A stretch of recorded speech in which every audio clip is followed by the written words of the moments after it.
आप सभी का स्वागत है माइंड बूस्टिंग क्लासेस पर। आज की इस वीडियो में हम प्रश्न उत्तर देखने वाले हैं कक्षा 8वीं का पाठ 11 के। ये है सूरदास के पद। इसको मैं ऑलरेडी एक्सप्लेन कर चुकी हूँ। तो अगर आपने वो वाली वीडियो नहीं देखी एक्सप्लेनेशन वीडियो तो लिंक आपको डिस्क्रिप्शन में मिल जाएगी, आप देख सकते हैं। तो आज की वीडियो में तो प्रश्न उत्तर हम करने वाले हैं।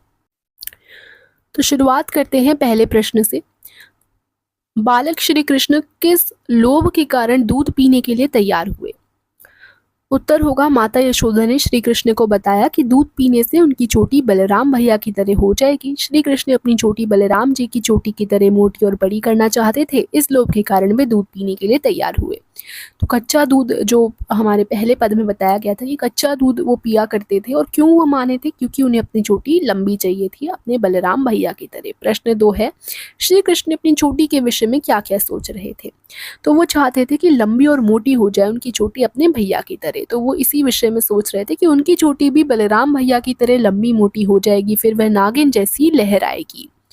प्रश्न 3 है, दूध की तुलना में श्री कृष्ण कौन से खाद्य पदार्थ को अधिक पसंद करते? तो मक्खन। ये तो पता ही है सबको, दूध की तुलना में श्री कृष्ण को माखन रोटी अधिक पसंद है। चौथा प्रश्न है, तै ही पूत अनोखी जायो। पंक्तियों में ग्वालन के मन के कौन से भाव मुखरित हो रहे हैं सॉरी। मतलब ये जो पंक्तियां हैं, इन पंक्तियों में ग्वालन के मन में यशोदा के लिए कृष्ण जैसा पुत्र पाने पर ईर्ष्या की भावना व कृष्ण के उनका माखन चुराने पर क्रोध के भाव मुखरित हो रहे हैं, इसलिए वह यशोदा माता को उलाहना दे रही हैं। पांचवा प्रश्न है, मक्खन चुराते और खाते समय श्री कृष्ण थोड़ा सा माखन क्यों बिखेर देते हैं?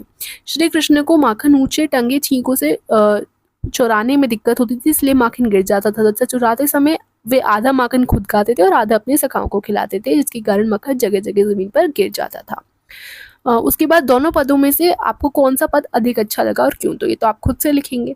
तो यहाँ पे लिखा हुआ है, जैसे कि आप लिख सकते हैं, अगर आपको प्रथम पद अच्छा लगा है तो आप लिख सकते हैं, क्योंकि यहाँ श्री कृष्ण दूध पीने में आनाकानी किया करते थे। तब एक दिन माता यशोदा ने प्रलोभन दिया कि कान्हा, तू नित्य कच्चा दूध पिया कर, इससे तेरी चोटी दाऊ यानी बलराम भैया जैसी मोटी व लंबी हो जाएगी। मैया के कहने पर कान्हा दूध पीने लगे।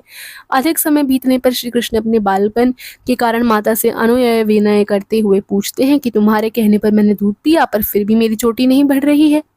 उनकी माता से उनकी नाराजगी व्यक्त करना, दूध ना पीने का हट करना, बलराम भैया की तरह चोटी पाने का हट करना हृदय को बड़ा ही आनंद देता है। तो ऐसे आप लिख सकते हैं। फिर 7वां प्रश्न है, दूसरे पद को पढ़कर बताइए कि आपके अनुसार उस समय श्री कृष्ण की उम्र क्या रही होगी? दूसरे पद में क्या था कि वो माखन चोरी किया करते थे, तो ग्वालन उनकी शिकायत करने आई थी। तो उसमें हो सकता है 4 से 7 साल उम्र रही हो, तो ये आप लिख सकते हैं। उनके छोटे छोटे हाथों से सावधानी बरतने पर भी माखन बिखर जाता था, ये भी लिख सकते हैं, क्योंकि छोटी थी उस समय उम्र जब वो माखन चोरी किया करते, तो ये लगभग इतनी ही थी। ठीक है। उसके बाद भाषा की बात देखो। पहला प्रश्न, श्री कृष्ण गोपियों का माखन चुरा चुरा कर खाते थे, इसलिए उन्हें माखन चुराने वाला भी कहा गया है। इसके लिए एक शब्द माखन चोर है ना, माखन चोर, माखन चुराने वाला। दूसरा प्रश्न, श्री कृष्ण के लिए 5 पर्यायवाची शब्द लिखिए। गोविंद हो गया, रणजोड़ हो गया, वासुदेव, मुरलीधर, नंदलाल, कृष्ण कन्हैया, बहुत से नाम है। ठीक है, मोहन। उसके बाद तीसरा प्रश्न, कुछ शब्द परस्पर मिलते जुलते अर्थ वाले होते हैं, उन्हें पर्यायवाची कहते हैं, तो कुछ विपरीत अर्थ वाले होते हैं, यानी उल्टे अर्थ वाले।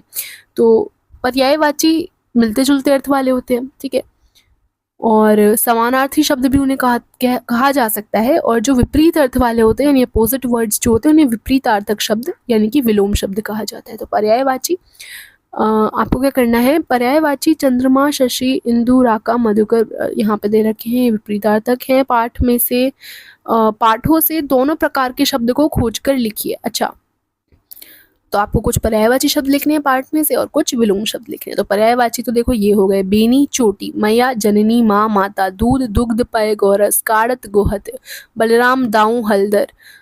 उसके बाद ठोटा सूत पुत्र बेटा, सुत पुत्र बेटा। तो ये पर्यायवाची यानी सेम अर्थ है इनका। ठोटा का अर्थ यही होता है। ऐसी जगह को मैया, मैया को हम माँ कहते हैं, माता कहते हैं, जननी कहते हैं, तो सेम अर्थ हो गया। ठीक है। विपरीतार्थक शब्द देखो, विपरीतार्थक यानी उल्टे अर्थ। लंबी छोटी, लंबी छोटी की बात की गई थी, उसका उल्टा छोटी हो गया। श्याम यानी कि श्वेत, संग्रह विग्रह, विज्ञ अज्ञ, रात दिन, प्रकट ओझल। तो ये सारे के सारे क्या हो गए, विलोम शब्द हो गए। तो बस यहीं पे आपके ये प्रश्नोत्तर समाप्त होते हैं। आशा करती हूँ वीडियो पसंद आई होगी, तो वीडियो को लाइक कर दीजिएगा, चैनल को सब्सक्राइब कर दीजिएगा। धन्यवाद।